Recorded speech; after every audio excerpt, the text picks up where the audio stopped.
Hello दोस्तों, मैं हूं बिपिन और स्टडी अनलिमिटेड में आपका स्वागत है। अभी मैथमेटिक्स की सीरीज चल रही है जिसमें कि हम प्रीवियस ईयर क्वेश्चन सॉल्व कर रहे हैं। हम आपको दोनों मेथड बताएंगे, पहला जिससे कि आप किसी क्वेश्चन को कम से कम टाइम में कैसे कर सकते हो और दूसरा उसका बेसिक कंसेप्ट। तो चलिए देखते हैं क्वेश्चन नंबर 100। ये क्वेश्चन हम पिछले वीडियो में भी हम कर चुके थे, लेकिन हम इस वीडियो में भी करेंगे। इसमें क्या दिया हुआ है कि प्रत्येक वर्ष चावल का उत्पादन दिया हुआ है कि 2005 में कितना 325 टन हो रहा है, 2006 में 438 टन हो रहा है, 2007 में 429 टन हो रहा है, 8 में 258 टन और 9 में 495 टन हो रहा है। अब क्वेश्चन ये है कि 2005 से 9 के बीच में चावल का औसत उत्पादन पूछ रहा है। हमें क्या करना पड़ेगा, सारे को जोड़ना पड़ेगा और टोटल कितना वर्ष है, 5 वर्ष है तो 5 से डिवाइड करना पड़ेगा। तो जोड़ते हैं, 5 और 8 कितना 13, 13 9 22, 22 8 30, 30 5 35, 35 का कितना हो गया 5, बाकी बच गया 3, 3 2 5, 5 3 8, 8 2 10, 10 और 5 15, 15 9 कितना 24, बाकी कितना 2, 3 2 5, 5 और 9, 5 और 4 9, 9 4 13, 13 2 15, 15 और 4 कितना हो जाएगा 19। और इसको डिवाइड करना पड़ेगा 5 से, क्योंकि टोटल 2005 से 9 के बीच में 5 साल हो गया। अब ये देखो कितना आ गया, 3 आ गया, 44 हो गया, 8 बचे 40 हो गया और फिर से 4 बच जाएगा तो 45 आएगा, 9 बचे 45। तो ऑप्शन नंबर बी इसका आंसर हो जाएगा 389। नेक्स्ट क्वेश्चन देखते हैं, क्वेश्चन नंबर 101। वर्ष 2005 की तुलना में 2009 में हुए उत्पादन की वृद्धि निकालना है। अब देखो वर्ष 2005 में कितना हो रहा है 325 हो रहा है और बोल रहा है कि 9 में कितना हो रहा है 495 हो रहा है। 9 में कितना हो रहा है 495 हो रहा है। अब हम अगर वृद्धि की बात करें कि कितना वृद्धि हो रहा है तो 495 में से 325 माइनस करना पड़ेगा, ये कितना हो जाएगा 7 और 1, मतलब टोटल वृद्धि कितना हो रहा है 170। अब क्या कह रहा है वृद्धि का प्रतिशत, तो हमें देखना होगा कि वृद्धि किस में हो रहा है, 325 में हो रहा है या 495 में। तो देख रहे हैं 325 में हो रहा है, तो 325 को हम नीचे लिखेंगे और 100 से गुना कर देंगे। देखो 25 से ये 4 बार कट जाएगा और 25 से ये 12 और 1 13 बार कटेगा। अब हमें क्या करना होगा, 608 बटे 13 करना होगा। अब देखो 13 पचे 65, ठीक है, 30 बच गया, 13 दूनी 26, 40 फिर आ गया 52 दशमलव कितना 3 हो जाएगा इसका आंसर। ऑप्शन नंबर सी इसका आंसर हो जाएगा। नेक्स्ट क्वेश्चन देखते हैं कि 2007 की तुलना में 2008 में उत्पादन में कितनी गिरावट हुई। अब देखो 2007 की बात करें तो कितना 429 है और 8 में कितना हो गया 258 हो गया। तो हमें क्या करना पड़ेगा, देखना पड़ेगा कि कितना गिरावट हो रहा है। तो पहले कितना था, 7 में था 429 था और 2008 में देख रहे 258 था।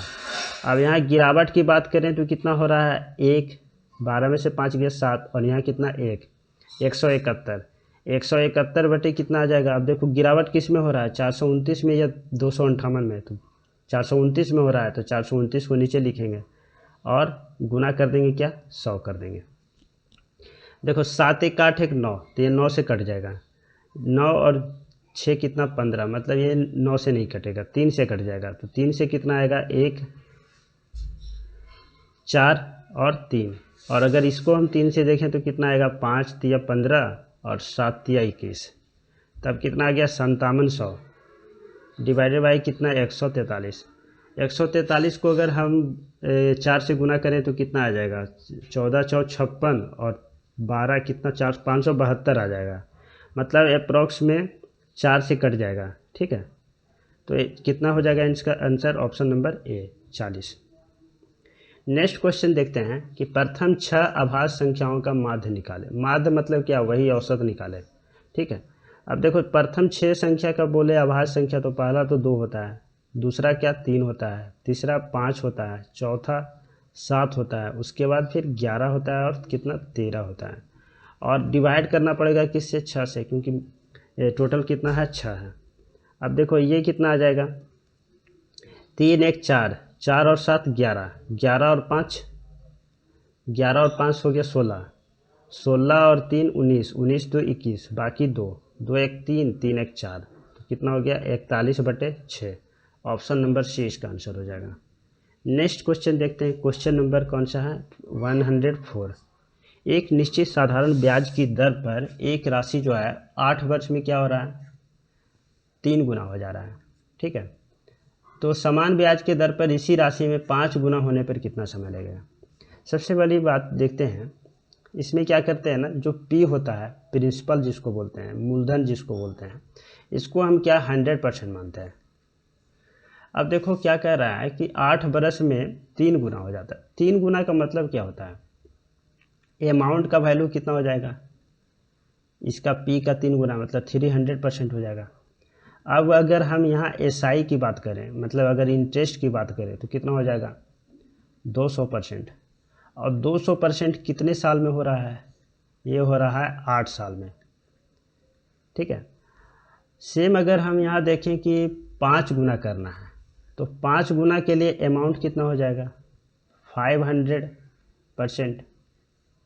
और अगर यहाँ एसआई की अगर हम बात करें तो कितना हो जाएगा, अमाउंट में से प्रिंसिपल को माइनस करना पड़ेगा, तो कितना हो जाएगा 400%। अब देखो 200% को लिए हमें 8 साल टाइम लगा। ठीक है, एसआई जब निकाल रहे हैं, सिंपल इंटरेस्ट जब हम निकाल रहे हैं, तो 8 साल में कितना हो रहा है 200%, तो कितने साल में, 16 साल में कितना हो जाएगा, 16 साल में 400% हो जाएगा। तो इसका आंसर हो जाएगा सही option number C. Next question देखते हैं, क्वेश्चन नंबर 105। कितना है, 16/a है और इधर कितना है 1/0.25 का अगर हम रूट निकालें तो 25 का कितना होता है 5, और 2 अंक के बाद दशमलव है, तो यहाँ कितना हो जाएगा 1 अंक के बाद दशमलव हो जाएगा। अब a का वैल्यू अगर हम निकालते हैं तो कितना हो जाएगा 16 गुने 0.5, 0.5 मतलब 1/2, और ये कितना आ जाएगा 8। ऑप्शन नंबर ए इसका आंसर हो जाएगा। नेक्स्ट क्वेश्चन देखते हैं 106।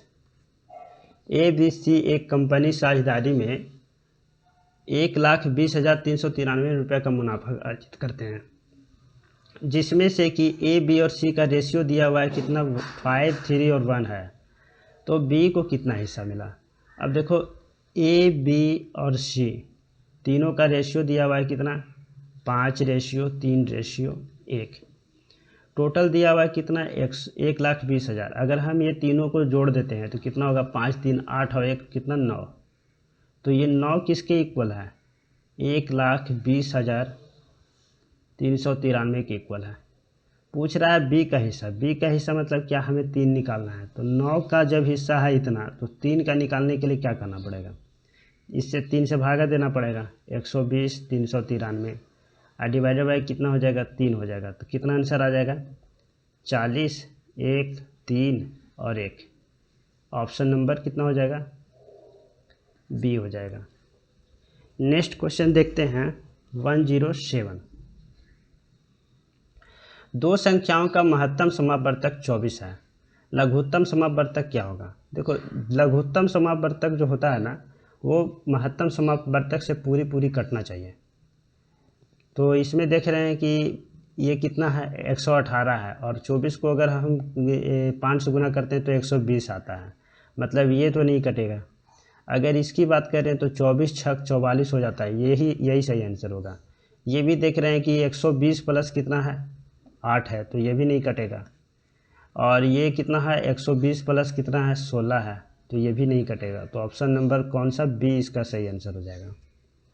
नेक्स्ट क्वेश्चन देखते हैं, क्वेश्चन नंबर 108।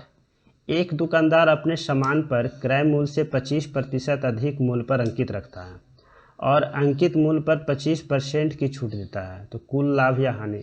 देखो इस तरह का क्वेश्चन बनाने के लिए सबसे पहले हम क्या करते हैं ना कि क्रय मूल्य जो होता है, क्रय मूल्य जो होता है जिसको हम बोलते हैं क्या कॉस्ट प्राइस, तो कॉस्ट प्राइस को हम क्या करते हैं 100% मान लेते हैं।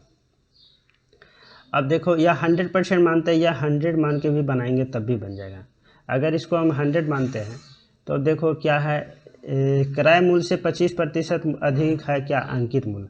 तब यहाँ से अंकित मूल्य अगर हम फाइंड आउट करना चाहें तो कितना हो जाएगा 25% अधिक है, मतलब 100 का अगर बोले तो 125 हो जाएगा। ठीक है, अब क्या कर रहा है अंकित मूल्य पे 25% छूट दे रहा है, मतलब जो विक्रय मूल्य है विक्रय मूल्य जो है अंकित मूल्य पे क्या 25% छूट देने पे मिलेगा, मतलब 125 पे हम 25% छूट देंगे तो मतलब कितना हो जाएगा 75%, इतना हो जाएगा। अब देखो कुल लाभ या हानि निकालें। अगर हम इसका वैल्यू निकालते हैं तो ये होगा कितना 3 और ये होगा 4। अब ये कितना हो गया 375 बटे कितना 4 हो गया। और इसको अगर हम निकाल लें तो 9 चौक 36 और 9 तिया 12, फिर 30 आ गया तो 75 आएगा, 93.75 आ गया। अब देखो यहाँ से पूछ रहा है कि कुल लाभ और हानि। अब देख रहे हैं क्रय मूल्य ज़्यादा है विक्रय मूल्य से, मतलब क्या है सीधा सीधी यहाँ दिख रहा है कि हानि हो रहा है, क्योंकि कोई भी सामान अगर हम 100 रुपया में ख़रीद रहे हैं और उसको हम 93 रुपया 75 पैसा में अगर हम बेच रहे हैं तो मतलब हानि हो रहा है। और हानि क्या होगा, क्रय मूल्य में से विक्रय मूल्य माइनस करना पड़ेगा। तो 100 में से 93 अगर हम माइनस करते हैं तो कितना होगा 6.25। 6.25 रुपया जो है वो हानि हो रहा है। और अगर पूछ रहा है परसेंटेज हानि तो ये देख रहे हैं 100 में कितना हानि हो रहा है, इतना हानि हो रहा है, मतलब कि परसेंटेज की बात करें तब भी कितना आएगा 6.25%। ऑप्शन नंबर 20 का आंसर हो जाएगा। नेक्स्ट क्वेश्चन देखते हैं 109। यदि एक समानांतर चतुर्भुज ABCD, समानांतर चतुर्भुज में क्या होता है कि आमने सामने की जो भुजा होती है वो समानांतर होती है। तो चलो ये समानांतर चतुर्भुज है ABC और D। अब क्या बोल रहा है, इसका क्षेत्रफल दिया हुआ है कितना 25 वर्ग सेंटीमीटर, या इसको बोलते हैं 25 सेंटीमीटर स्क्वायर। तो त्रिभुज BCD की BC और D, मतलब ये वाली त्रिभुज की बात कर रहा है। तो जो इसका समांतर चतुर्भुज का जो विकर्ण होता है ना वो इसको दो भाग में बराबर भाग में बांटता है। तो अगर टोटल 25 है तो BCD का कितना हो जाएगा 25 बटे 2 हो जाएगा, मतलब कितना 12.25 क्या हो जाएगा वर्ग सेंटीमीटर या सेंटीमीटर स्क्वायर जिसको बोलते हैं। तो ऑप्शन में कौन सा होगा 12.5 यहाँ भी दिया हुआ है, 12.5 यहाँ भी दिया हुआ है, यहाँ सेंटीमीटर दिया और यहाँ वर्ग सेंटीमीटर है, तो ऑप्शन नंबर डी आंसर हो जाएगा। क्षेत्रफल जब भी होता है तो वो वर्ग सेंटीमीटर में होता है, सेंटीमीटर में नहीं होता है, तो ऑप्शन देखना पड़ेगा। ऑप्शन नंबर डी इसका आंसर हो जाएगा। नेक्स्ट देखते हैं क्वेश्चन नंबर 110। एक 250 मीटर लंबी रेलगाड़ी दिया हुआ है, विद्युतीय खंभे को कितना 8 सेकंड में पार करता है। यदि वह एक प्लेटफार्म को पार करने में 20 सेकंड लगाता है तो प्लेटफार्म की लंबाई क्या है। अब देखो ट्रेन की लंबाई कितना दिया हुआ है 250 मीटर और इसको पार करने में कितना लग रहा है 8 सेकंड लग रहा है। फिर क्या कह रहा है, एक प्लेटफार्म है, प्लेटफार्म को हम पी सी डी नोट कर देते हैं और ट्रेन को हम लिख देते हैं 205 है। जब ये दोनों को क्रॉस करता है तो कितना सेकंड लगता है 20 सेकंड लगता है। जैसे एक विद्युतीय तार है और अगर इसको पार करना है तो हमें तो सिर्फ ट्रेन का लंबाई ही देखना पड़ेगा, क्योंकि ट्रेन की लंबाई जो है ट्रेन की लंबाई ही ये कवर कर रहा है। लेकिन अगर इस तरह से एक प्लेटफार्म है और यहाँ से जब ट्रेन गुजरेगी तो ये तो ट्रेन की लंबाई कवर करेगा ही है, साथ साथ प्लेटफार्म का लंबाई तो कवर करेगा ही, साथ साथ ट्रेन का भी लंबाई करेगा। मतलब यहाँ पे टोटल डिस्टेंस कितना P/T हो जाएगा और यहाँ पे सिर्फ T होगा। तो हम देख रहे हैं कि 250 मीटर इसको कवर करने में 8 सेकंड लग रहा है, और जब प्लेटफार्म की लंबाई प्लस 250 मीटर अगर कवर करता है तो 20 सेकंड लगता है। तो यहाँ से देख सकते हैं 8 सेकंड में कितना डिस्टेंस कवर कर रहा है 250। तो अगर हम 20 सेकंड की बात करें तो कितना हो जाएगा 250 बटे कितना 8 और गुने कितना 20। ये 4 से हो गया 2 और ये 4 से हो गया 5, ये 2 से हो गया कितना 125। मतलब टोटल डिस्टेंस की अगर हम बात करें तो कितना आ गया 625। तो ये 20 सेकंड में टोटल कितना डिस्टेंस कवर कर रहा है 625 मीटर। अब 250 मीटर तो हो गया क्या ट्रेन की लंबाई, बाकी प्लेटफार्म की लंबाई की अगर हम बात करें तो 625 में से 250 हमको माइनस करना पड़ेगा। ये हो गया 5, ये हो गया 7 और यहाँ बच गया कितना 5 में से 2 कितना 3, 375 इसका आंसर हो जाएगा। Option number A. Next question देखते हैं क्वेश्चन नंबर 111। अब देखो 4 पे पावर 3 है और 5 पे पावर 6 है, इक्वल टू कितना है 10 पे पावर m है, तो m का वैल्यू फाइंड आउट करना है। अब देखो 4 पे पावर 3 हो गया और 5 पे पावर 6 हो गया, इक्वल टू कितना 10 पे पावर m है। देखो 4 पे पावर 3 को हम क्या लिख सकते हैं, 4 गुने 4 गुने 4, और इसको हम क्या लिख सकते हैं, 2 गुने 2, 2 गुने 2 गुने 2 गुने 2, मतलब कितना हो गया, 2 पे पावर कितना हो गया, 6 हो गया। या फिर यूं कहें कि 4 पे पावर 3 है तो इसको हम लिख सकते हैं कितना, 2 पे पावर 2 पे पावर 3। और जब भी x पे पावर m होता है, पर पावर n होता है, तो ये क्या होता है, x पे पावर m गुने n होता है। पावर पे पावर जब होता है तो पावर में आपस मल्टीप्लाई हो जाता है। तो ये कितना हम लिख सकते हैं, इसको 2 पे पावर 6 लिख सकते हैं। तो इसका वैल्यू कितना हो गया, 2 पे पावर 6 हो गया, और इसका कितना हो गया, 5 पे पावर 6 हो गया, और इक्वल टू हो गया 10 पे पावर m। अब देखो 2 पे पावर 6 है और यहाँ 5 पे पावर 6 है, तो इसको हम लिख सकते हैं 2 गुने 5 पे पावर 6 है।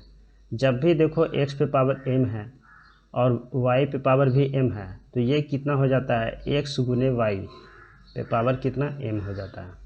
तो यहाँ से हो गया 2 गुने 5 पे पावर कितना 6, और इक्वल टू कितना हो गया, 10 पे पावर m। 2 गुने 5 कितना हो गया, 10, 10 पे पावर 6 इक्वल टू कितना हो गया, 10 पे पावर m हो गया। अब यहाँ से अगर हम देखें कि m का वैल्यू कितना आ रहा है, तो 6 आ रहा है, m का वैल्यू हो गया 6, ऑप्शन नंबर 20 का आंसर हो गया। नेक्स्ट क्वेश्चन देखते हैं, क्वेश्चन नंबर 112। इसमें क्या कह रहा है कि निम्नलिखित एक आंकड़ा दिया हुआ है, उसका बोल रहा है बहुलक क्या है, बामन है, तो x का मान क्या है। अब यहाँ देखो बहुलक समझना पड़ेगा, बहुलक क्या होता है। तो बहुलक समझने के लिए हम एक एग्जांपल लेते हैं। जैसे एक संख्या दिया हुआ है 2 3 4 2,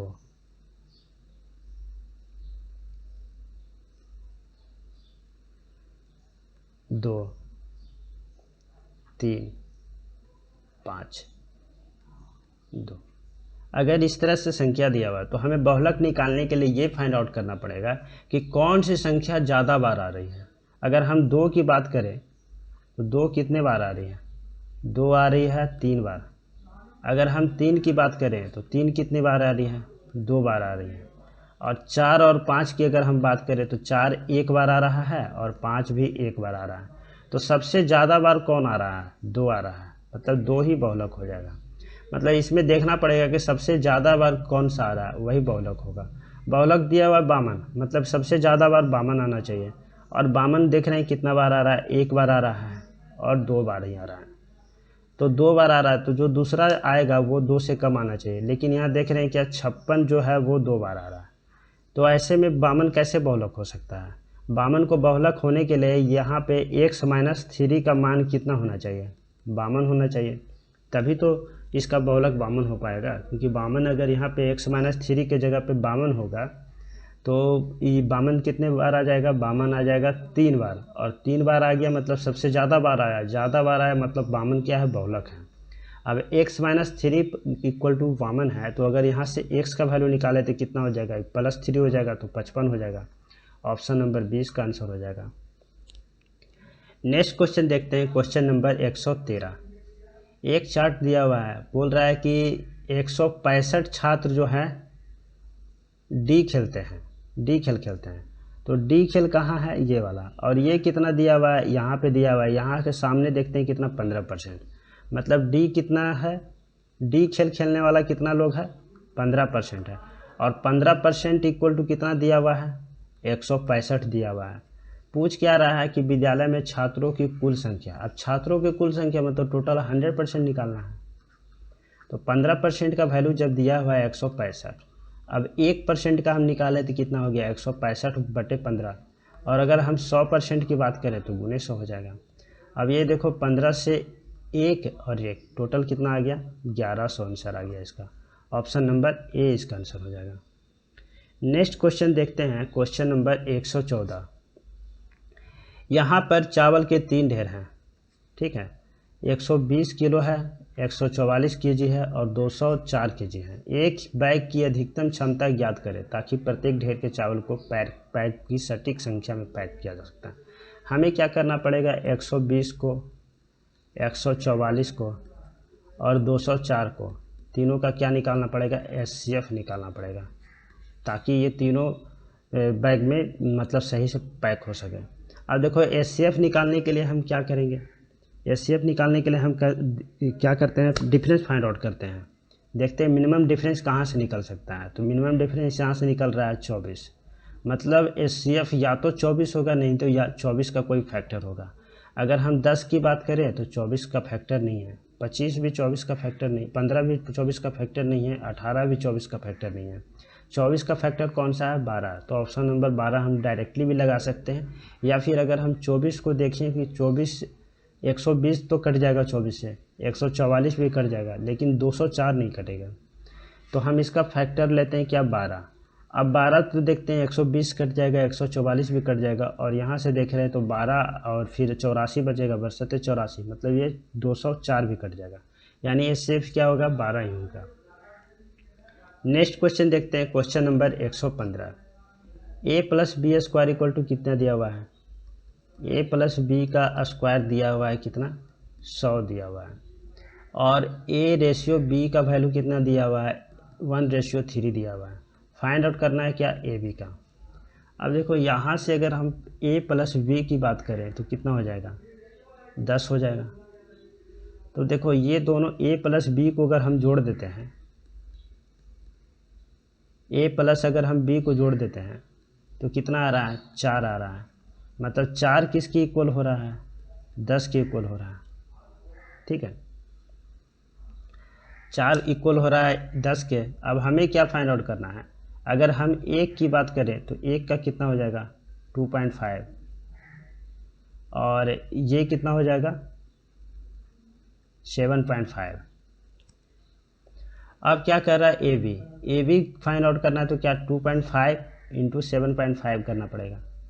ठीक है, तो 75 को अगर हम 25 से गुना करते हैं तो 5 पचे 25 और 7 पचे 35 और 2 कितना, 37 आ जाएगा। फिर 2 से गुना करते हैं तो 150 आएगा, मतलब 5 7 8 1 कितना हो गया, 18.75 इसका आंसर हो जाएगा, ऑप्शन नंबर सी। या फिर अगर हम इस ऐसे बनाएं कि ए बी का वैल्यू अगर है कितना, 1 और 3 है, तो 1 होगा और 3 होगा, और दोनों में क्या होगा, इसका जो देख रहे हैं एक का वैल्यू कितना आ रहा है, 2.5, तो 2.5 दोनों में गुना हो जाएगा।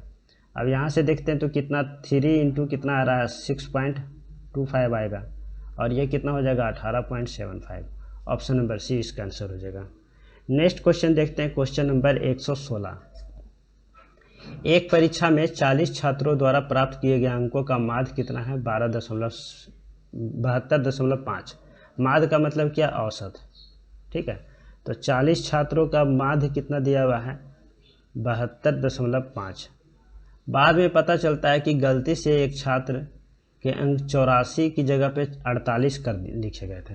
अब देखो होना चाहिए था कितना, 84, लेकिन लिखा गया कितना, 48, मतलब कितना कम लिखा गया। तो हम 84 में से 48 माइनस करेंगे, 14 में से 8 तो 6 आ गया, अब यहाँ 7 में से 4 तो 3 आ गया, मतलब कि 36 और होना चाहिए था, 36 कम लिखा गया है। तो पूछ रहा है कि नया माध्य क्या होगा, तो 72.5 तो होगा ही, उसके अलावा जितना कम लिखा गया उसको लिखेंगे, और टोटल कितना है, 40 है, तो 40 को लिखेंगे, तो कितना आ गया, 72.5, और ये कितना हो जाएगा, 0.9। अब इसको जोड़ लेते हैं तो कितना आएगा, 73.4 इसका आंसर हो जाएगा, ऑप्शन नंबर डी इसका आंसर हो जाएगा। नेक्स्ट क्वेश्चन देखते हैं, क्वेश्चन नंबर 117। अब देखो कितना है, 3 है ऊपर में, और नीचे में कितना है, 7/21, और एक कितना, 22/3, 22/3 है, और ये कितना है, 3 है, और 7/21 और एक कितना, 22/7।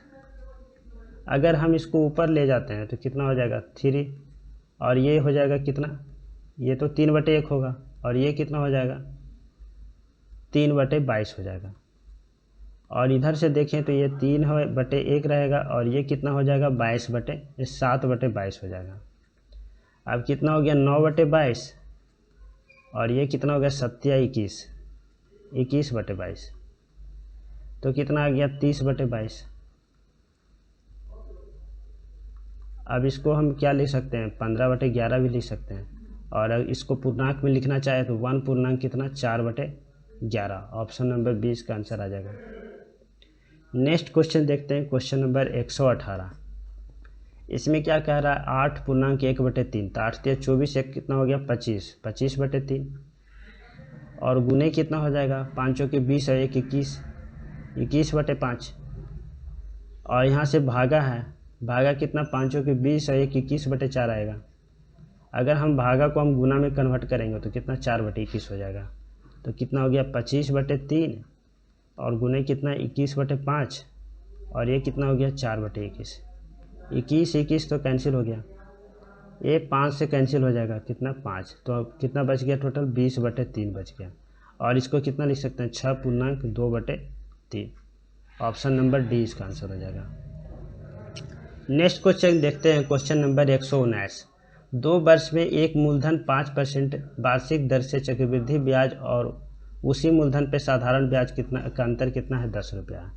कहने का मतलब 2 वर्ष में एक मूलधन दिया हुआ है, उस पर 5% की दर से अगर हम सिंपल इंटरेस्ट निकालें और फिर कंपाउंड इंटरेस्ट निकालें, चक्रवृद्धि ब्याज निकालें, तो जो दोनों का डिफरेंस है वो कितना है 10 है।